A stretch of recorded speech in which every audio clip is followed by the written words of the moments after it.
Fala, investidores, sejam muito bem-vindos ao canal Planilheiro Investidor. Sou Adriano Costa e no vídeo de hoje nós vamos falar do relatório gerencial de janeiro de 2023 do Fundo Devan Recebíveis Imobiliários, Fundo de Investimento Imobiliário Deva 11. Tem um tempo que a gente não fala aqui dele do canal, então fique conosco para você se atualizar e também saber qual foi a performance do fundo nesse início de janeiro de 2023. E você gosta desse tipo de assunto? FIF Agro e FIINFRA é o principal assunto aqui no canal, então não perca tempo. Se inscreva no canal, deixe o seu like, ative as notificações, tá? E também vou deixar esse relatório gerencial na descrição do vídeo para você baixar, fazer uma leitura mais detalhada também no nosso grupo do Telegram. O link está na descrição do vídeo. Vamos lá então. Deva 11, fundo que eu tenho em carteira, um dos fundos de CRI que eu tenho em carteira, em torno de 4 a 5% dos meus fundos imobiliários, da minha carteira de fundo imobiliário está no Deva 11. Fundo aí que nesse mês distribuiu aí R$ 1,10 por cota, como a gente verifica aqui, né? R$ 1,10 por cota, dividend yield anualizado do fundo, o dividend yield no mês, 1,25%. Então, o fundo também voltando a pagar aí acima de R$ 1, acima de 1,20% novamente, né? Fundo que sempre teve bons proventos distribuídos. Então, voltando aí, depois do período de deflação, o fundo voltando a pagar bons dividendos. E nos últimos 12 meses, ó, já está somando aí mais de 16% de dividend yield. O fundo atualmente está performando aí 111,2% do CDI e 99% da sua carteira é protegida contra a deflação. A média aqui da carteira, né, 83% está alocado pela inflação mais um prêmio de risco médio de 10,44%. Atualmente, 132 mil cotistas na sua base. O som desses cotistas, se você ainda também se inscreva no canal, dependendo do número de visualizações, a gente passa a fazer a leitura mensal do Deva 11, 100% da carteira está adimplente, né? E a gente verifica aqui algumas informações também aqui do fundo, né? Fundo que tem como principal alvo aí, objetivo do fundo dos investimentos é exatamente investir em CRIs ou o CRI é um fundo crisista, né? Como falam aí. Público-alvo investidores em geral. O fundo tem desde agosto de 2020, então foi criado aí exatamente aquele período de pandemia, prazo de duração indeterminado, condomínio fechado, gestão ativa, né? Importante, gestão ativa. DEVA 11 é o código de negociação da B3, mais de 14 milhões de cotas emitidas, mais de 132 mil cotas, como a gente já falou, e gerido pela Devan Asset Investimentos e administrado pela Vortex. Total aqui de taxas pagas para esses dois gestores, 1,20%.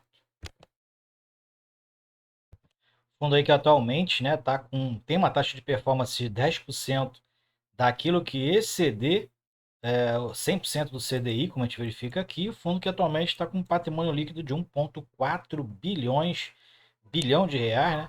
101,16 é a cota patrimonial e está bem descontado no mercado. Encerrou aqui em janeiro a R$ 88, mas atualmente no mercado está girando entre 84 e 85 reais. Fundo que anuncia seus proventos normalmente aí no quinto dia útil do mês subsequente que ele faz referência, né?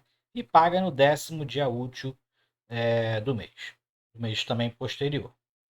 Bom, aqui alguns números, né? Informações aqui do mês de janeiro. IPCA fechou em 0,53%, CDI 1,12% e o IGPM em queda também ainda, né? 0,21%.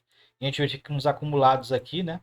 CDI está aí em 12,82%, IPCA 5,77%, 3,79% o IGPM. Mais para baixo a gente verifica que os comentários da gestão, a gente verifica aqui mais para baixo os comentários da gestão. Então, Deva 11 distribuiu 15,4 milhões em rendimentos no mês de janeiro aos detentores da cota lá, né, até o anúncio, né? R$ 1,10 isentos de imposto de renda, importante frisar, 1,25% de yield de remuneração, que representava aí, então 111% do CDI. Bom, números que a gente já falou aqui, vou pular essa parte, né? Expectativas aqui estão abaixo, né? Fala aqui que, embora abaixo das expectativas, o IPCA avançou 0,53%, que faz com que os fundos, né, indexados mais aí pela inflação melhorem seus proventos pelo aumento aí dos juros da correção monetária dos CRIs em carteira. A expectativa para 2023 é um IPCA de 5,79%, inclusive essa expectativa aumentou, né? Para fevereiro já está com uma expectativa bem mais alta do que esse 0,53%, girando em torno de 0,80%. E ele fala aqui que todas as operações se encontram adimplentes, né, perante as suas obrigações e são acompanhadas com toda a diligência necessária. O prazo médio da carteira está em 2,1 anos e está com taxa média ponderada aí de inflação mais um prêmio de risco médio de 10,44%. Então, fundo que sempre foi um fundo mais arriscado, né? A gente vai ver a qualidade ali das subordinações mais para baixo. E o fundo encerrou 87,5% alocado em 48 CRIs, 6,5% alocado em cotas de outros FIIs, então tem uma parte de fundo, né? E 6% permanece em caixa para futuras liquidações. Parcela do CRI é composta de 37% de cotas sênior. Então, cotas sêniores e cotas únicas têm preferência na distribuição. Então, o fundo tem aí em torno de 75% aproximadamente, né? E 12,3% em cotas subordinadas. Então, o fundo tem, dentre os riscos em relação às subordinações das cotas, das classes, né? O fundo até que não tem um risco tão, não está com um risco tão alto assim em relação às subordinações. Mais para baixo a gente verifica aqui como destaque a CRI da cota em Minas, né? Então teve as condições revistas nesse último mês, então alterou a taxa pré-fixada de 8% para 9,25%, o CRI passou para IPCA mais 9,25% ao ano, então teve alteração da taxa, da parte fixa, né? Que é a parte do prêmio de risco. Inclusão de um prêmio aqui, provavelmente teve alguma questão aí é, das condições atuais da empresa, como ele fala aqui, que fez com que o fundo, então, fizesse essa nova negociação aí, provavelmente a empresa pedindo prorrogação, né? Então ampliação do prazo, isso faz com que as taxas normalmente aumentem. Na demonstração de resultado, a gente verifica que o fundo, então, aqui está tendo uma mesma performance no mês de dezembro. Dezembro já teve uma alta bem interessante em relação a novembro, né? Em relação principalmente aos juros aqui dos CRIs e a correção monetária, principalmente na correção monetária. Rendimento de caixa está ali dentro da expectativa, né? E receita dos FIIs também, tendência também a aumentar. O fundo normalmente tem mais fundos aí de CRI, né? Então, tendência também a aumentar esses rendimentos aqui. O de janeiro corresponde ao caixa de dezembro pago em competência de novembro. Então, a tendência é que mais para frente aí também tenha uma melhora nesses rendimentos dos FIIs. O fundo distribuiu mais de 15,4 milhões, então maior do que também o distribuído no mês de dezembro. R$ 1,10 por cota, né? E a cota de mercado estava R$ 88,00, o que deu aí um dividend yield de mercado 1,25%. Bom, mais para baixo a gente vai verificar aqui a composição do rendimento por cota, né? Então aqui está a composição aí, o fundo melhorando o seu desempenho, principalmente nos juros e na correção monetária das receitas dos CRIs. Dividend yield, então, médio está em 1,2%. Realmente só teve uma queda naqueles períodos aqui relativos aos períodos de deflação, né, que pegou a deflação de julho, pegou de agosto, pegou a de setembro, novembro ainda pegou um resquício aqui, né, normalmente é D-2, dezembro ainda pegou aqui uma deflaçãozinha em outubro, e realmente janeiro é o período que pegou 3 períodos de IPCA positivo, o que gerou então uma melhora nas correções monetárias e nos juros dos CRIs compostos na carteira. Bom, a gente verifica que já verificou com relação à subordinação, né? Então, em torno aí de 13,5% são aqueles que não têm preferência na distribuição. O restante aqui, né? 70 e poucos por cento, como a gente verifica aqui, 37, dá em torno de 75% com essas cotas de subordinação ou classes que têm preferência na distribuição do fluxo de caixa dos CRIs, então é um risco baixo em relação a isso aqui. fundo tem 87,5% alocado em CRIs, né? E dentro dos segmentos também o fundo está bem distribuído aqui, como a gente verifica, principalmente nesses daqui, corporativo, multipropriedade, né? Corporativo é com um risco mais baixo, multipropriedade já tem um risco um pouco maior, assim como loteamento. Então o fundo também até que está bem equilibrado com relação aos segmentos. IPCA é o principal indexador do fundo, né? 83% indexado, dos CRIs estão indexados ao IPCA, 3,8% ao IGPM e uma pequena parte aqui pelo INPC e pelo CDI. 99% da carteira é protegida contra a deflação. Então também é interessante, o fundo está bem distribuído aqui geograficamente, né?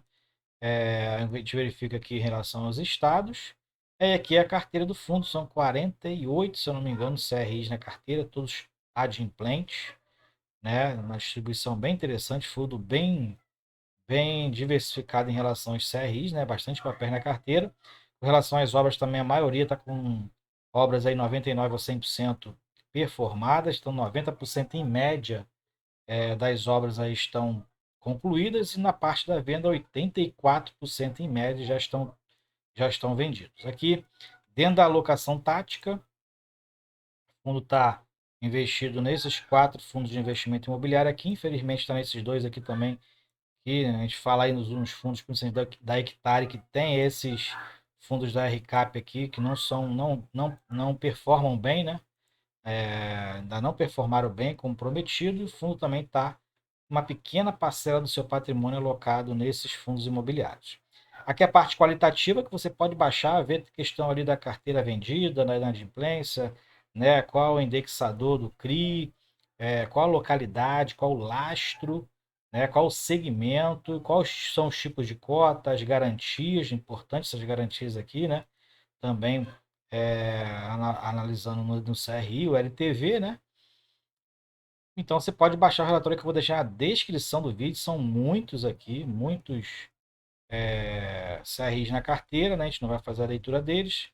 Uma quantidade muito grande. Você pode baixar o relatório aí, fazer uma leitura mais detalhada, ver se tem algum aí perto da sua casa. Bom, dentro da liquidez, o Fundtech tem uma liquidez aí boa de mercado, né? 56,7 milhões foi o volume negociado em janeiro, em torno aí, o valor de mercado está em torno de 1,2 bi, o giro de cotas foi de 4,5%. E a participação dele atual no IFIX é de 1,13% da carteira teórica do IFIX. E o fundo teve uma queda, né? A partir ali, principalmente de agosto, né? Uma queda que ainda não se recuperou. Na verdade, os fundos em geral caíram muito. Também teve uma queda na liquidez, como a gente verifica aqui nesse mês de dezembro e nesse mês de janeiro. Bom, mais para baixo a gente verifica aqui a questão da evolução do patrimônio líquido, né? Teve uma queda aqui patrimonial do fundo, né? De dezembro para janeiro. Estava uma tendência de alta de valorização, teve uma tendência, então, de dezembro para janeiro, teve uma queda no patrimônio. E o fundo segue aí com aumento na quantidade de cotistas, atualmente com 132 mil cotistas na sua base. Aqui são outros fundos da Devan, né? E o glossário aqui, algumas terminologias, né, utilizadas aqui no relatório. Importante você também ficar sabendo quais são essas terminologias para você entender também um pouquinho aí do relatório, ok? Então é isso aí. Relatório gerencial do DEVA11, fundo DECRI. Tenho em carteira, em torno de 4% da minha carteira está no DEVA11. Gosto do fundo, invisto há uns 2 anos já no fundo, né? É um fundo interessante, bem diversificado. O fundo sempre pagou bons proventos. Fundo um pouco mais arriscado, mas pelo que a gente vê ali nas questões de risco, o fundo até que não está tão arriscado atualmente. Está mais voltado ao IPCA, então a tendência é acompanhar realmente ali o IPCA e as taxas aí de inflação, né? Mas é um fundo que está com risco menos concentrado em relação às classes dos CRIs, está bem diversificado, está 100% adimplente. Então, falando como cotista também, eu acho, para mim é um bom fundo, e eu sigo aí aproveitando o preço de mercado, que o fundo também está com um desconto bem interessante aí, de mais de 12% no mercado. Ok? Então é isso aí. Se você gostou do vídeo, deixe seu like, se inscreva no canal, compartilhe com a gente também se você é cotista do DEVA11, qual o percentual da sua carteira hoje. Fiquem com Deus, até o próximo vídeo. Tchau, tchau.